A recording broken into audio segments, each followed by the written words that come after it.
Okay. तर पहा, आज आपण जे इन्स्ट्रुमेंट या ठिकाणी शिकलो लॅबमध्ये, तर ते आहे पेरिस्कोप. काय आहे? पेरिस्कोप. आता या पेरिस्कोपची वैशिष्ट्य आहे की यामध्ये तुम्हाला 2 लेन्स दिसतील. किती लेन्स आहे याच्यामध्ये? 2 लेन्स. आणि हे 2 लेन्स जर आपण 45 अंश, किती? 45 अंश समजा.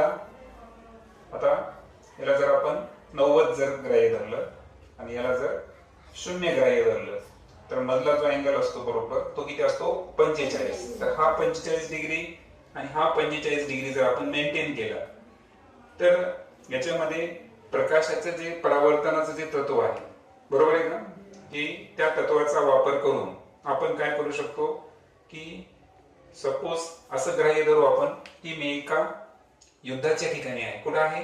युद्धाच्या ठिकाणी आहे.